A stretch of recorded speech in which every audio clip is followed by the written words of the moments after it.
Life is a song. And what if your faith could help you hit the high notes? Grammy-nominated and Dove Award-winning artist Torrin Wells invites you into The High Note. It's The High Note. A podcast about real life, real struggles, and a real God who meets you right where you are. With honesty, insight, and encouragement, Torrin tackles the issues you're facing every day and helps you rise above the noise. If you're ready for a fresh perspective on your faith, tune in to The High Note podcast with Torrin Wells. Welcome to The High Note. Available now wherever you get your podcasts. One of these men is a highly respected New York attorney, Lucas A. Ferrara. The other is a self-proclaimed man of the people, known as Mert Roberts. Their aim is to discuss the hottest issues impacting our city, state, and nation. Fasten your seatbelts. Shake It Off with Mert and Lucas, live, starts now on AM 970. The Answer.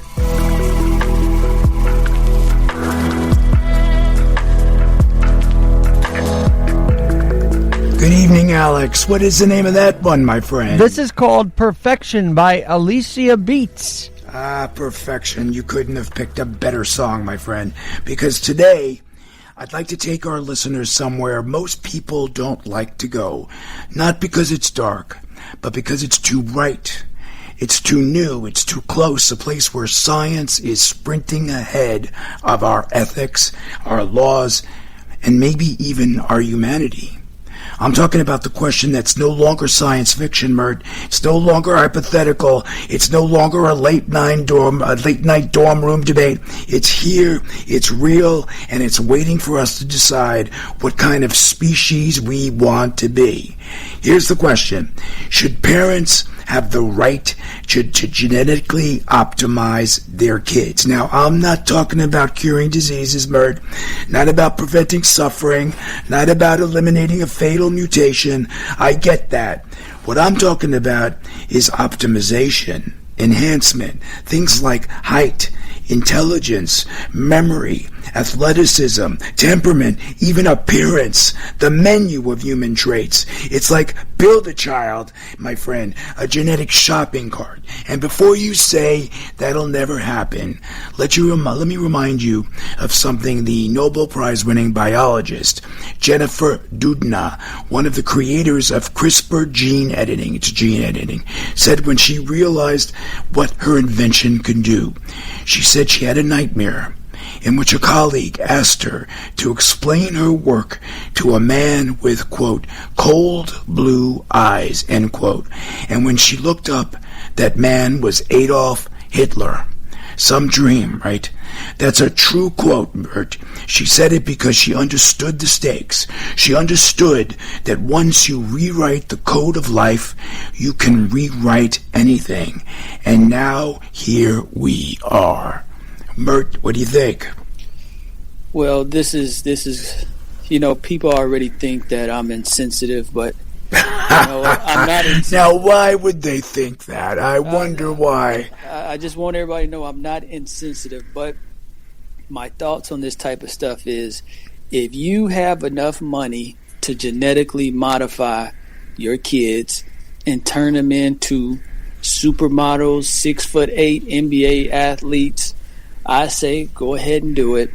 Really? And everybody else who's going to complain, and they're usually going to complain because they don't have the funds or the resources to make it happen. And this is where people are going to think, oh, Mert, you're just being insensitive. You're just rooting for the rich people. What about everybody else who has to do it the old-fashioned way?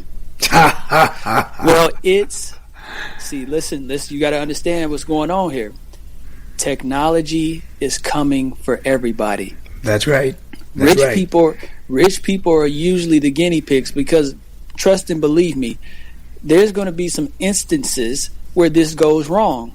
And instead of making somebody 6'8", they're going to give you the gene for 3 or 4 arms. And you're really going to be looking like a science experiment at that point. It's not going to be all, cookies and rainbows and hugs. But understand this, and everybody needs to pay attention to this. See, this is where I'm going to not look so insensitive by me saying this. Eventually, everybody's going to be able to benefit from this type of stuff. Absolutely. They're going to get to a point where they can even go into a living person and start to modify and alter their genes. And then maybe if you have cancer, they might can put a special gene in your body that can fight that specific form of cancer. And I hope they do find that with technology, or are able to come up with that innovation, because it would stop a lot of suffering for sure. Absolutely, absolutely. So with this technology, it always scares poor people and middle class people, because they feel like, hey, all these rich people are getting to do something we're not going to get to do. I want to caution you. You don't want to slow progress. You don't want to slow technology, because technology is going to come whether you like it or not. Right, but does it make it right? Does it make it right? That's my question. Does it make it right? I understand that rich people can do whatever they want, but does that make it right? And is it something that we should do? Should we start playing God? Because in some respects, that's what most people thought. God, if this was the will of God, how we came out of our mother's wombs, this was not something, it was left to chance. It was left to the deity. No? You got to understand this, and this is very important. Maybe God has given us this ability because God wants us to use it. See, you got to look at things like that sometimes. You can't always say... I think there's something to be said about that. Because one thing... Hold on a second. Because it can be taken as arrogant to question some of the things that God has revealed to us. If God has revealed to us the ability to modify and defeat things like cancer and all this type of stuff, then maybe the new wave, maybe in the future, a stronger connection to God will be discovered through all these technologies that some people are scared of or thinking we're going too far with them. So you have to be very careful when you try to sit there and say, hey, maybe we're going too far, because maybe we haven't even got close to what you think we're going too far with. Well, look, Mert, you're hitting on some core issues here. Gene editing is already being used to treat sickle cell disease, certain cancers, and some genetic disorders. That's the good part. I agree with you about that. I think everybody can agree on that. If you can cure child suffering, do it. If you can prevent a fatal disease, you do it. If you could stop a lifetime of pain, absolutely. But that's not the debate, Bert. The debate is what comes after that. Because once you have the power to stop a disease or remove a disease, you also have the power to enhance. And you can enhance, and you have the power to choose, and you could choose the power to discriminate, not just against disease, but against certain traits, even our differences, our human differences, Mert. I don't want a child of color. Something like that. Anything that doesn't fit the definition of ideal, which you know that definition shifts like every 6 months. So that's the ethical earthquake, okay? Well, let me put it to you this way, okay? And then you can answer. If you could give your kid a higher IQ, would you? If you could guarantee they'd be 6 feet tall. Look, you like basketball. If you can make your kid 6 feet tall, would you? If you could eliminate the risk of depression, make them more symmetrical, more socially confident, would you? And if you say no, let me ask you something else. If everybody else said yes, would you still say no? Because that's the pressure point, not the science, not the morality, the competition. Well, listen, let me put it to you like this, because everybody always wants to play moral police. Well, if we want to, and you're doing a good job of scaring everybody, and I'm not scaring. I'm just presenting the issues, Mert. Listen, I want to let everybody know the reason that a lot of people are alive today is because of technology. You know, it would be fair just to let the weak die. It would be fair. That would be fair, because it'd be nature selecting people who aren't fit. We're not animals, Mert. Okay, you can't say that. Well, then I wouldn't be here today, so that's an interesting comment, Mert. Yeah, well, that is a very weird. Go ahead, Alex. Why don't you chime in? Well, hold on a second. Hold on. He can chime in after I'm done, because I'm not going to let both of you try to throw me off. Don't let him do that. You're trying to throw me off. But what I'm saying is... because you said something that was dumb. Say let the weak die. That's not dumb. Because you're sitting here talking about we shouldn't be able to improve and enhance because it's unethical. But at the same time, the other would also be unethical to just let people perish and die. So if people want to improve and they think they can enhance and improve your opportunities not to die, how are you going to say people are wrong from doing that? Preventing someone from dying is entirely different than making them geniuses or making them 6 feet tall. You don't see the difference? Whoa, wait a minute. No, Come on. I see no. You see, you're not understanding what I'm saying. You're thinking too literal in this sense. Think about this. To a billionaire, if they were reduced to making $100,000 a year, that would be a form of death to them. They would be like, I've fallen from so high. How can this be? Now, if you're a billionaire and you want to put it in your kid's mind how you think, how you are, you want to give them all the tools to be just as great as you are, then you're going to go out of your way, spend all the money you can to make that possible. You're not going to sit there and pray and hope that, nature selects your kid to be just like you, if you have the capabilities to enhance and improve those chances yourself. Now, Alex, you can respond, but don't try to sit here and act like you don't understand what I'm saying. Was that mumbo jumbo? Have you ever heard such mumbo jumbo? And I don't like how you just tried to insult his intelligence, Lucas, by acting like he didn't understand what I'm saying.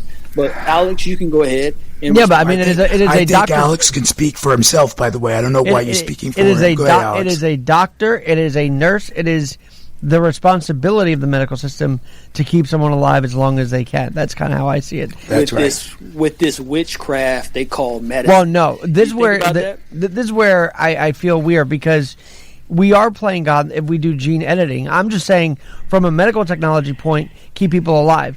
And I think there are some things that could benefit from what's going on. However, if we decide and start to decide whose life gets extended and whose life doesn't, then we're in trouble. Then we're like, we are playing God. And that's where I think we're going here is, all right, we're going to, as Lucas said, who's going to, get this gene edit? Who's not going to get this gene? It becomes a mess. And sometimes I wish we wouldn't even touch it, only because there are going to be a lot of blurred lines here. Thank you, Alex. A voice of reason. I mean, do you think parents should have the right to genetically optimize their kids? That's the question. Yes. I don't know. I mean, you guys are hilarious, because we're not talking about these guys going in and saying we're going to put a timeline or a stop clock on this individual where they die at 30. No, we're saying I want my kid or my offspring to live until they're 130. So if I can improve their chances because I have enough money, I should be able to do that. This is the opposite of what you're trying to imply, Alex. You're trying to imply that we're going to be cutting certain people's lives shorter and extending others unfairly. No, we're saying if you have more money, then you can possibly extend your child's life. It's the same way today.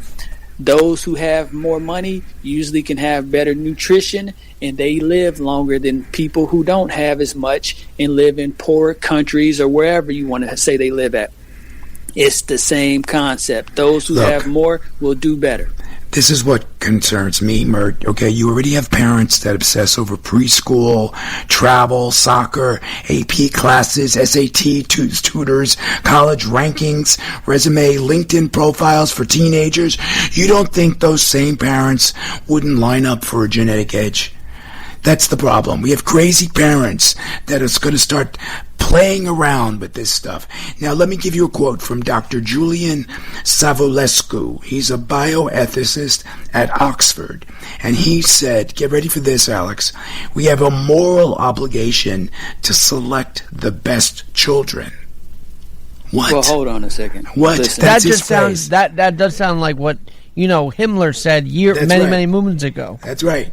It had a moral obligation to select the best children. So kids that are less ideal shouldn't be around, shouldn't be allowed. This whole thing. See, you're mixing up stuff now, and it's very disingenuous. No, we're not. It's very disingenuous what you're doing. I'm not going to let you get away with it, because you're taking somebody who's choosing to enhance their particular children.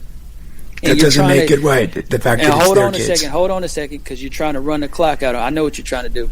You're trying to conflate two different things. I am not looking at your kid and saying, I'm cutting whatever you can do for your kid off. I'm saying I can do more for my kid than you can.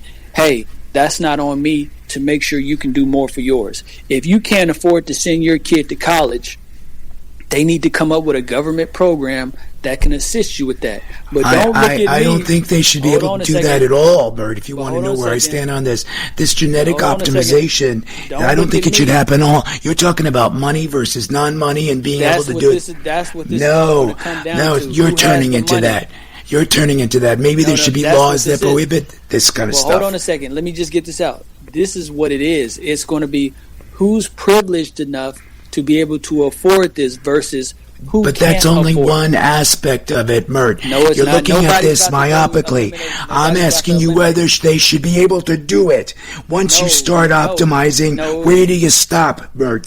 What defines better? What defines normal? What defines acceptable? And by your standards, Mert, what will happen is, okay, this cancer patient can't afford it, so we're not going to help That's him? right. Is that what we're going to? It already is. What are you talking about? That's how it already is. I don't get what you're saying. We're talking That's how about optimization. optimization. That already exists. Do you think people in India, where they're having all these issues, do you think they get the same treatment that we get over here in America? It already exists just like that, and you two sitting here acting like that doesn't exist.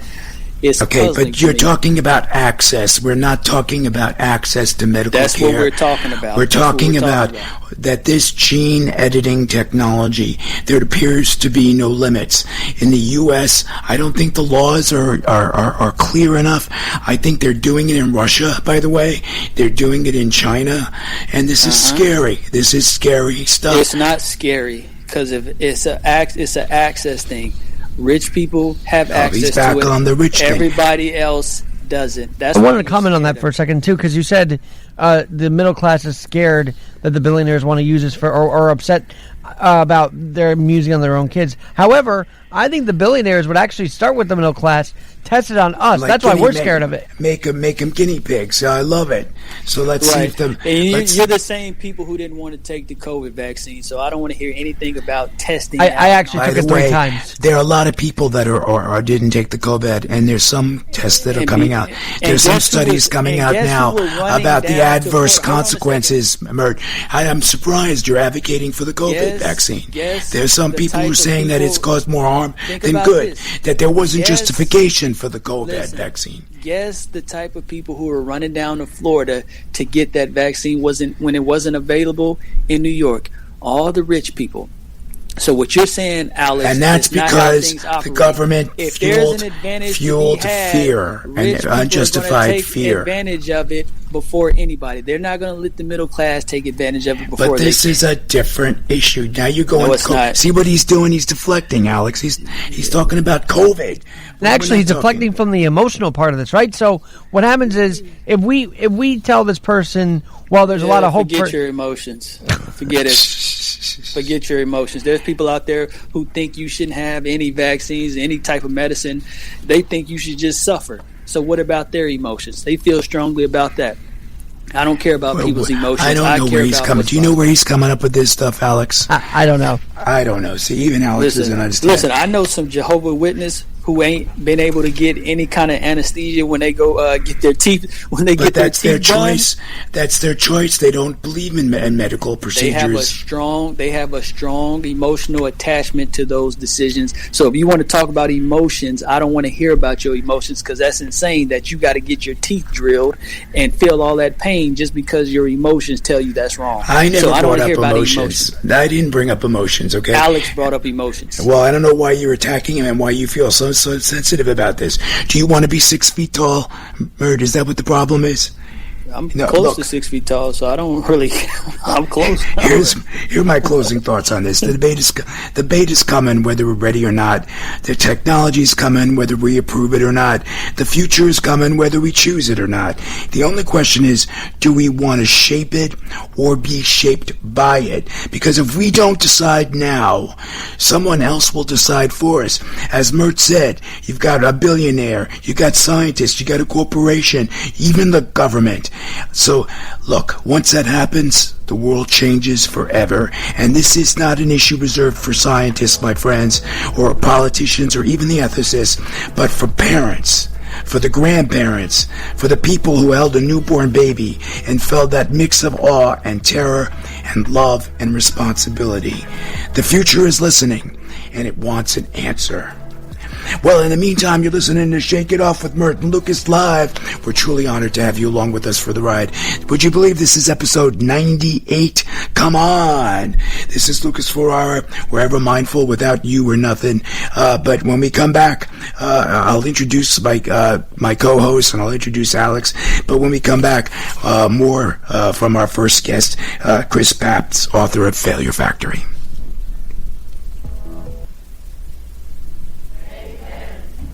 Commercial, litigation, civil rights, class actions, and other complex litigation, representing many of the city's largest property owners, managing agents, and thousands of tenants. Newman Ferrara handles some of the nation's most significant class actions and civil rights matters. Newman Ferrara at 55 East 59th Street, New York City. Go online to newmanferrara.com. That's newmanferrara.com. Listen to the firm's name partner, Lucas Ferrara, every Saturday at 10 a.m. on Dottie Herman's longest-running real estate radio program, Eye on Real Estate, on AM 970. A real estate lawyer for 35 years, Lucas is a professor at New York Law School and is also a published author with books on real estate and New York's landlord-tenant law. Tune in Saturdays at 10 a.m. to hear Lucas's unique perspective and advice on Eye on Real Estate.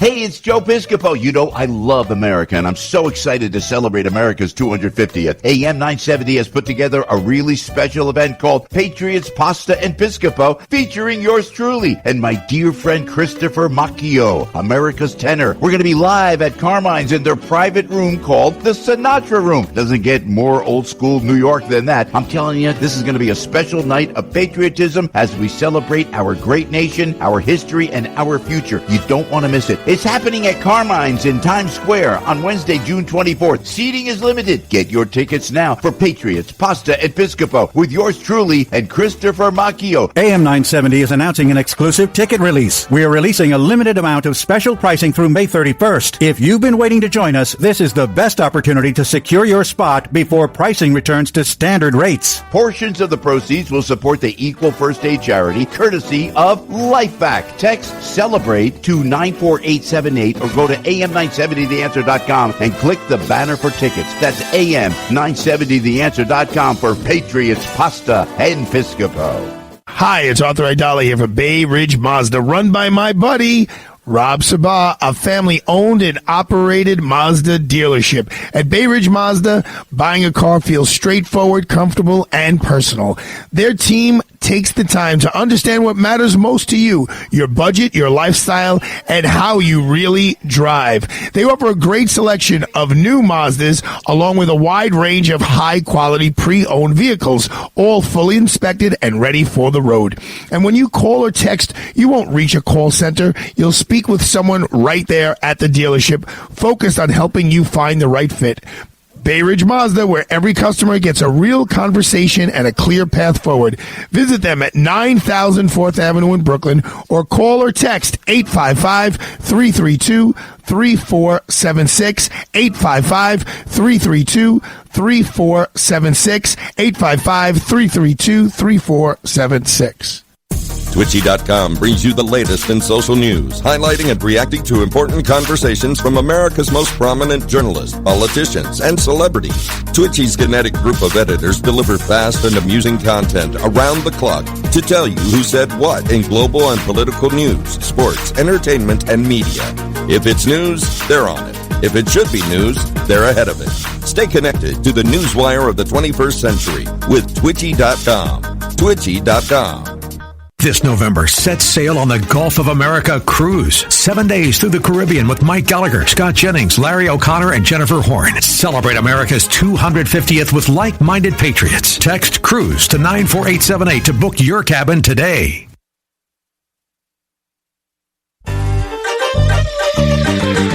Welcome back to Shake It Off with Mert and Lucas, live on AM 970. The Answer.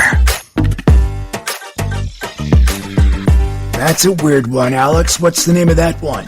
All right, this is called Lose Control by Contra. Lose Control. Interesting. Give it our next guest.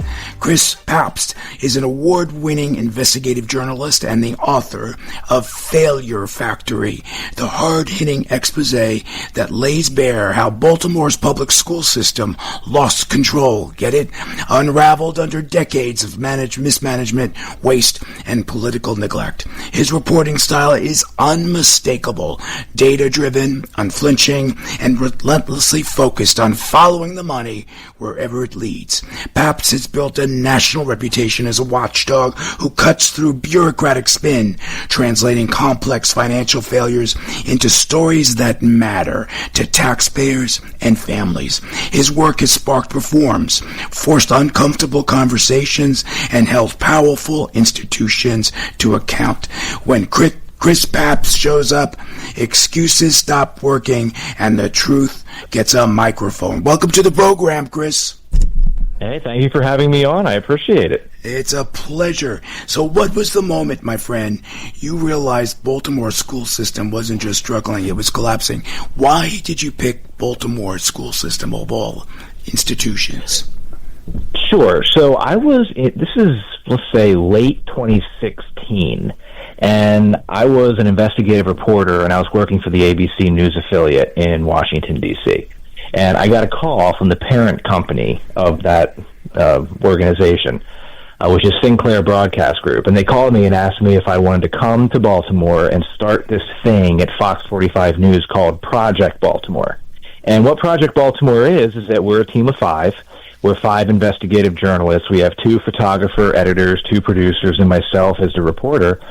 And we focus on one topic. It's sort of like, the 30 years, 40 years ago, the beat investigative reporters from local journalism that largely went away about 20 or 25 years ago with the advent of the internet and just how it fractured advertising dollars. And local media has been really taking a big hit over the past 25 or 30 years.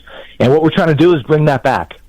Local journalism, local hard-hitting investigative journalism, and that's what Project Baltimore is. And we started in January of 2017, and the topic that we chose to cover, that we're still covering today, is public education. And we picked public education specifically in Baltimore City because there's so much money that goes into Baltimore City public schools, and the outcomes for students are very poor.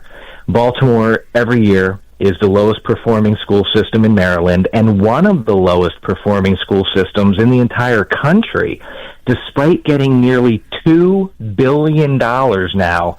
This year, they just approved a $2 billion budget, and 12% of the students in that school system are proficient in math. I mean, think about that.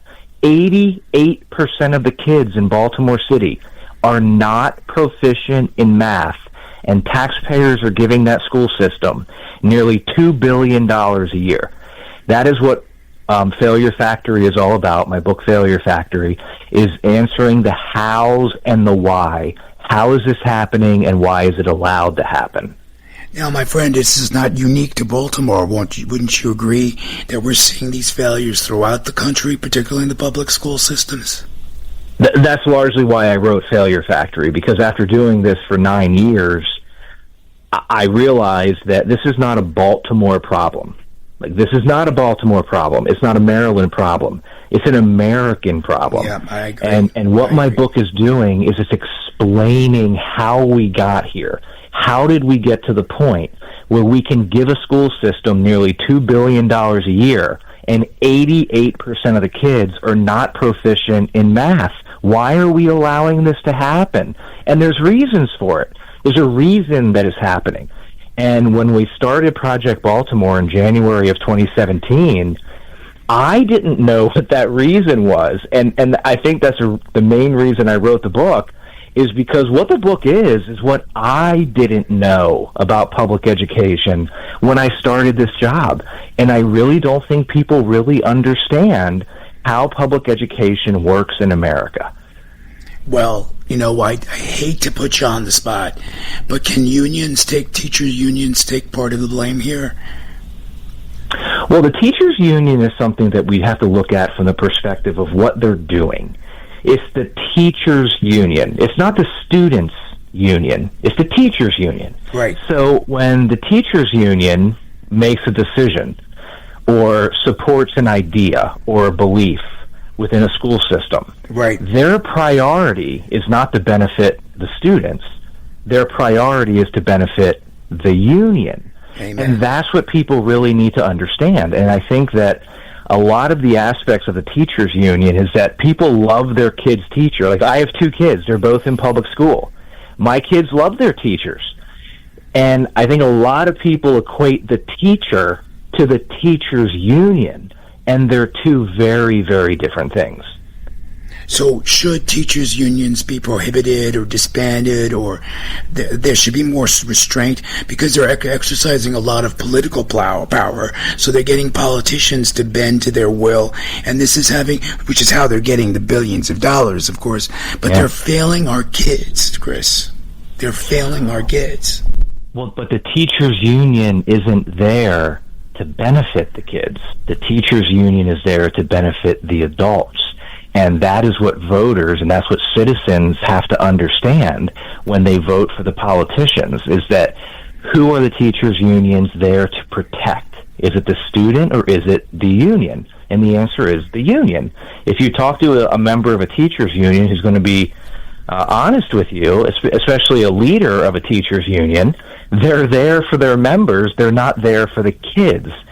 And it's going to be incumbent upon voters to say, okay, well, we want to lower the amount of power the teachers union has. And by the way, teachers don't have to be part of the teachers union. A few years ago, there was a Supreme Court ruling where if you're a teacher, you no longer must join the union. You can opt out. There used to be confiscatory laws. You don't have to do it anymore. Right. You don't have to be in the union. Right. Well, that's good because I think unions are evil. Come on, Mert, you okay with this? You think it's okay that the unions are failing our kids, and you think it's funny? Yeah, if these teachers are dumb enough not to be in a union, they deserve what happens to them. Because guess what will happen when Wall Street gets a hold of your little school district and they start making strategic cuts to worry about the dollars versus, well, you know how that goes. See, all these institutions are here for a reason, because these teachers will get cut like they're trash the moment somebody cheaper and younger comes in and wants to do the job that they've been doing for 15 years, and all of a sudden they're too old and you want to go with the young.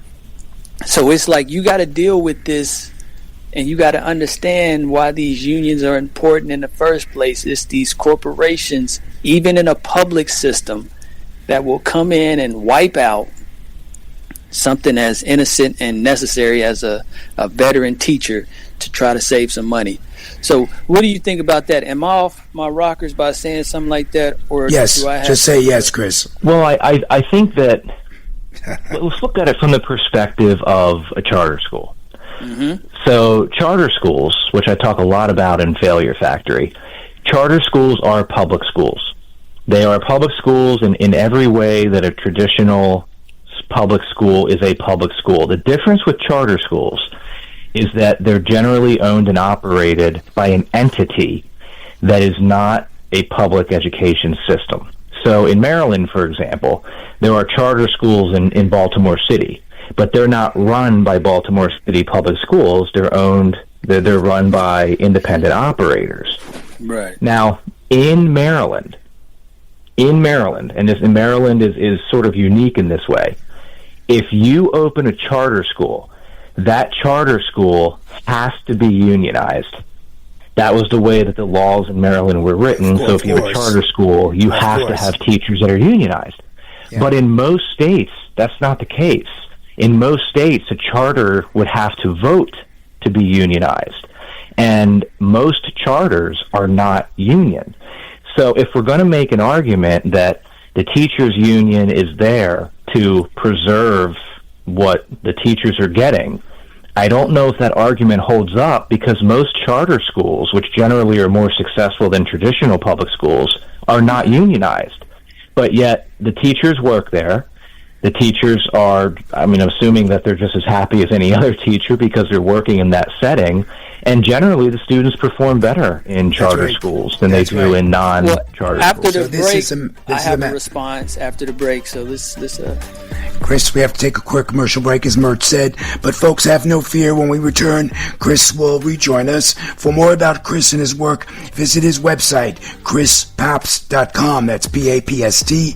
You'll find his book, Failure Factory, on Amazon and wherever books are sold. Meantime, Mert, Alex, and I hope you'll stay right where you are. When we come back, Chris Papst will still be in the studio with us, which means the government is going to get very nervous.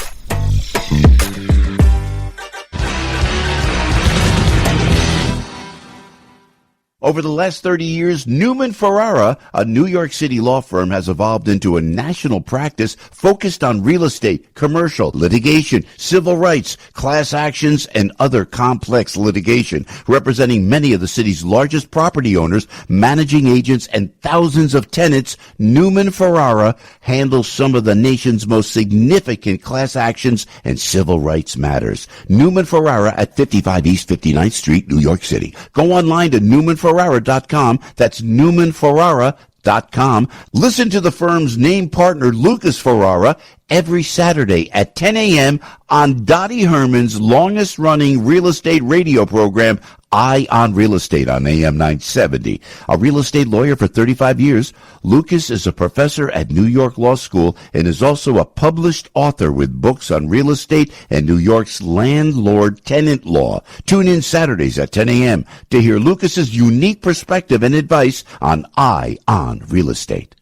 It's time to celebrate America. Join us for Patriots Pasta and Piscopo, an exclusive event in Times Square featuring Joe Piscopo, as we honor the nation's 250th birthday through the legendary sounds of Frank Sinatra. Plus, enjoy a special guest performance by acclaimed vocalist Chris Macchio, bringing even more power and passion to the stage. It's an evening filled with classic hits, live entertainment, and a patriotic atmosphere at New York City's iconic Carmine's Italian Restaurant in the Sinatra Room. AM 970's own Joe Piscopo delivers energy and nostalgia like no other. Get your tickets now for Patriots Pasta and Piscopo, featuring Joe Piscopo with special guest Chris Macchio. It's happening Wednesday, June 24th at 6 p.m. Seating is limited. AM 970 is announcing an exclusive ticket release. We are releasing a limited amount of special pricing through May 31st. If you've been waiting to join us, this is the best opportunity to secure your spot before pricing returns to standard rates. Portions of the proceeds will support the Equal First Aid charity, courtesy of LifeVac. Text CELEBRATE to 94878 or go to am970theanswer.com and click the banner for tickets. That's am970theanswer.com. 3 million Americans have skin cancers annually.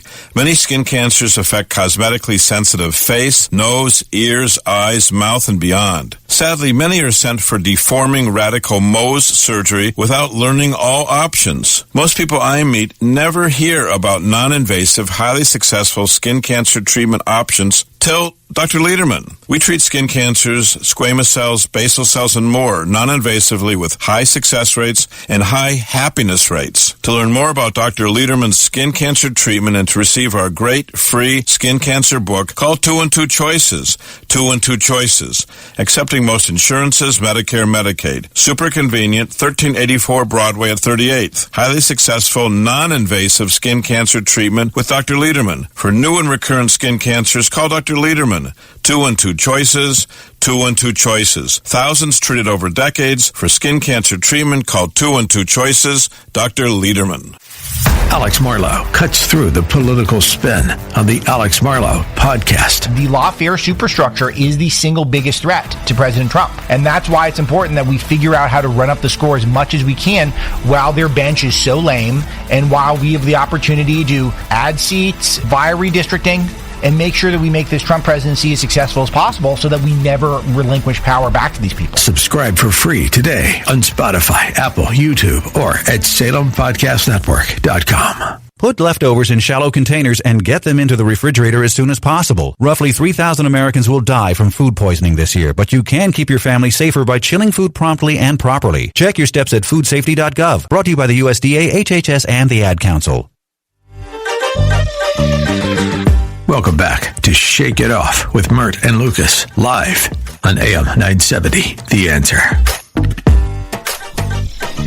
Welcome back, and brace yourself. Chris Papst is here, ready to walk us through how a major American school system slid into a full-blown institutional meltdown. Chris is an award-winning investigative journalist and the author of Failure Factory, the definitive expose on how Baltimore's public school system unraveled under decades of waste, mismanagement, and political neglect.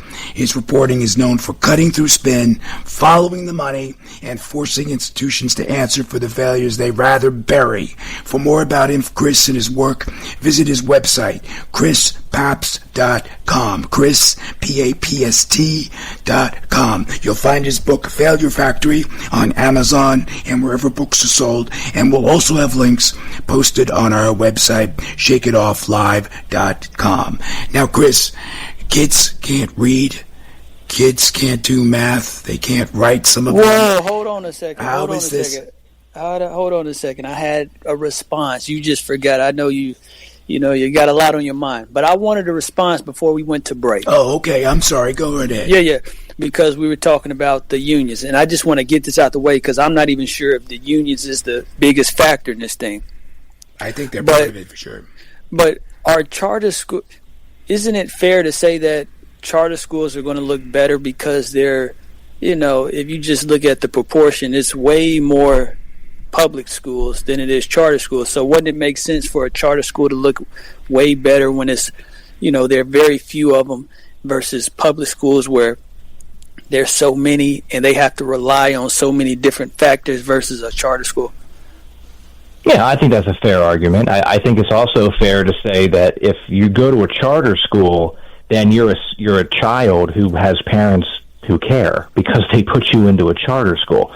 So I do feel like that's a legitimate argument. I think you could say that the kids are going to go into the charter school. There's someone who cares enough about that child to enroll them into a charter school. So perhaps that child is getting a little bit more attention from home. I think that's a fair argument there. Now, to be clear, you're saying when you say the parent cares more, are you just saying compared to other rich parents, or are you saying compared to parents who can't afford to send their kid to charter school? I just want to get you. Well, I don't think the income matters. I think that in a place like Maryland and in many places around the country, you have to send your child to the school for which you're zoned. And in Maryland, that's certainly the case, where if you live in a neighborhood, you have to send your child to the school that you're zoned in that neighborhood. And what does make a charter school different is that charter schools oftentimes are lotteries, or they will choose the students that can go to that charter school. And that means that there's a parent out there who is saying, okay, I'm not necessarily happy with the school that I'm zoned for, so I'm going to try to get my child into a charter school, which would mean that there's somebody looking out for the well-being of that student. Amen. Now, yes, if you want to finish your point, Mert? Yes, because that's a very particular point you just made right there. Because these parents feel, a sense of pride being able to send their kid to a charter school. So I guess this is where your expertise kicks in. How did we get to that point, and what is the real reason that we've gotten to that point? Because I don't feel like it should be that way, where the charter school is the end-all, be-all, and the poor public school. That's an outstanding question. So and that is exactly what my book Failure Factory is saying. How did we get to the point where parents are looking for options? They're looking for ways to get out of the traditional public school system. We're seeing more and more people go into homeschooling. We're seeing the charter school enrollment in Maryland has more than doubled since 2010. Catholic school, private school enrollment, we're seeing increases there as well. I'm sorry if you can hear my dog barking. But Yeah, so that's the question that we're really answering here. Why are people we're seeing and Chris, we're also seeing an increase in homeschooling too. Don't forget. Yeah, homeschooling is increasing significantly. So why are people choosing to leave the traditional public school setting? Well, and Chris, that is the how and why right there. If 88% of kids can't do basic math, doesn't that answer your question or the question why parents have lost confidence in the public school system? I think it's that. I think it's that. I think it's the discipline issues that we're seeing in schools. I think it's the accountability issues we're seeing in schools. I think it's a lot of the curriculum issues that parents are not happy with. But that's so you look at 3 years ago. 3 years ago, Arizona passed a universal school choice bill. And there's now over 100,000 students in Arizona that are using vouchers to be able to choose the school they want to go to. And that may be a private school, a Catholic school, a parochial school. In Florida, they have school choice vouchers. And if you want to homeschool in Florida, you can use that voucher to homeschool your child. And that's the point of what we're seeing here, is that people are trying to find options that are not the traditional public school, because many people feel that system is failing. And that is the work that we do at Project Baltimore, is explaining the hows and the whys as per why the traditional public school system, in many people's feeling, is failing. Yeah, but hasn't that been the case for decades, my friend? It has, but we're seeing this movement in America. I think COVID changed a lot of stuff because schooling came into the home, and I don't think a lot of people really understood what was happening in the traditional public school setting because they're not sitting there with their children in the classroom. Right. But in 2020, when the classrooms came home and people saw what was happening, many of those people were not happy with it. And we're seeing since then a significant movement in America away from the traditional public school setting and more towards parents choosing how their children are being educated. And that's the way it should be, in my opinion. So amen to that. I mean, so see, Mert, COVID, your friend COVID is blamed for the fall too. Listen, I'm not going to be distracted by your little insults. What I want to ask is, so who gets most of the blame in this equation? Is it the city, the school, the parents for not, disciplining their children? If it's the behavioral issues, who gets the most blame in this equation, in your opinion, without giving too much of your book away? Sure. So I think the blame largely goes to the incentive structure that has been created for public education. And here's what I mean by that. In Maryland and in most states, if not all 50 states, I'm just not an expert on all 50, I'm an expert on Maryland, right. The way that schools are funded is not the way that a lot of people think they're funded. Schools do not get funding to increase attendance. They do not get funding for test scores. They do not get funding for graduation rates. They get funding for enrollment. In Maryland and in most states, all you have to do is enroll the child, and the school will get 100% of the funding, whether that child learns or not. And that incentive structure that is incentivizing schools to enroll the child, not educate the child, I think that is one of the biggest problems that we're seeing in public education. Because if you have low attendance and you're a school, you're not incentivized to get more kids to school. If you have low test scores, you're not incentivized to raise your test scores. You're not incentivized to raise your graduation rates. All that you're incentivized to do is to enroll the child. Make sure they're enrolled in your school, and you get 100% of the funding for that student. That's the problem.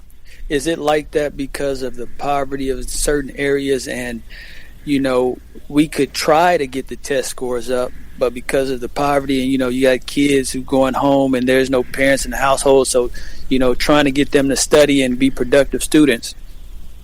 Is it possible that they got away from that structure because of those factors, and they said, let's just try to base everything on enrollment versus performance?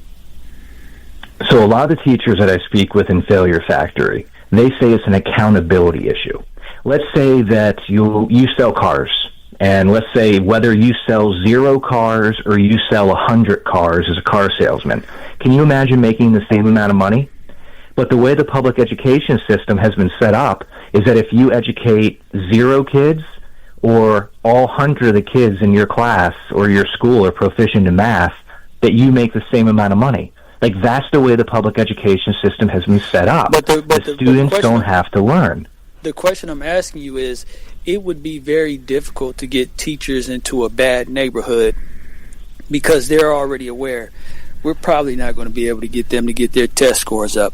So in order to incentivize teachers to go to these areas, you want to remove the stipulation it has to be performance-based and this has to be enrollment-based. That's what I'm asking you. Is those type of incentives in place because of those factors? It's almost like he's blaming the kids. Whoa. No. It's a fair question. No, that's a very fair question, and it's a good question, and I can answer it this way. In Maryland, 20 years ago, Maryland had a bonus structure that schools could get, and it wasn't based off where the student was when that student was enrolled in your class. Let's say you're a teacher. It was based on where you took that student, the growth of that student. So if you're a 6th grade teacher and you get a student who's reading at a 1st grade level, that 6th grade teacher should not be held accountable for the failures of the 5 grades before them. But a bonus structure could be put into place, an incentive structure could be put into place where if that student grows in their academics and improves, that teacher would get more money. And that type of system used to exist in Maryland 20 years ago. And 20 years ago, Education Week had Maryland as having the best public school system in the country. Now Maryland's very middle of the road, 25, 30, somewhere in there. And Maryland did away with the incentive-based structure it used to have. And now, if you're a teacher, let's say you're a 6th grade teacher, and you get a student reading at a 1st grade level, if that student stays at a 1st grade level or gets to a 6th grade level, that teacher doesn't get any additional money. That's the incentive structure that I'm talking about. And you asked me, the original question was, who's to blame? Well, it's the laws that I believe are to blame, because we have experience in this country, and we can point to things like what I just mentioned about the bonus structure in Maryland that worked. It worked, but they did away with it. And largely my understanding is that they did away with it because it wasn't equitable, because some schools got the bonuses and some schools didn't, meaning the schools that did better got more money and the schools that didn't do as well did not get that money. So it created more inequities.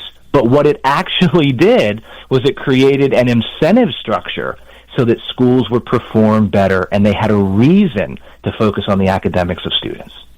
You know, Chris, we have about a minute left, believe it or not. Why should people pick up your book? What do you hope they take away from Failure Factory? I hope that in order for us to fix public education and improve public education, we first have to know the problems. And I don't think that a lot of people understand the problems. And what Failure Factory is doing is largely what we just talked about for the past 5 or 10 minutes, which is explaining how the financial structures are set up in schools and how schools are incentivized to operate. And if more people understand that type of system and how it's been set up over the decades and really the generations, I think that we can really start to say, okay, why are we going down this path of so much money going into public education, but the academic outcomes are not improving? There's a reason for it, and Failure Factory explains the reason. And we can make it better. Isn't that the end? Isn't that the ending? Absolutely, we can make it better. And it wouldn't even really be all that hard. It's not that hard. But there's so much money that's now tied up in public education that the status quo is making a lot of people a lot of money. And that's what needs to change. we need to change that status quo. We need to rise up, parents. We need to rise up. Chris, would you believe we've run out of time? For more information about Chris and his work, visit his website, www.chrispapst.com. That's P-A-P-S-T, Papst.com. You'll find his book, Failure Factory, on Amazon, wherever books are sold, and we'll also have links on our website, shakeitofflive.com. Thanks for coming on the program, Chris. We hope you had fun. Thank you. I appreciate it. Happy Memorial Day. Thank you. Same to you. Next up, Judge Saul. He's a documentary filmmaker and evangelist whose work takes him deep into Nigeria's most targeted Christian communities, where he documents violence the world rarely sees. But first, we need to take a break, so it's imperative you come back after the news at the top of the hour, suffer through a few commercial messages, but once that's all done, Mert, Alex, and I, along with the rest of the AM 970 team, will be waiting right here for you. We know you want it. We know you want to shake it off with us. We know you do. Please come back for hour 2 of Shake It Off with Mert and Lucas Live. Coming up after the news, Judge Saul joins us. He's the only filmmaker I know who packs a camera, a Bible, and a crisis response kit in the same bag.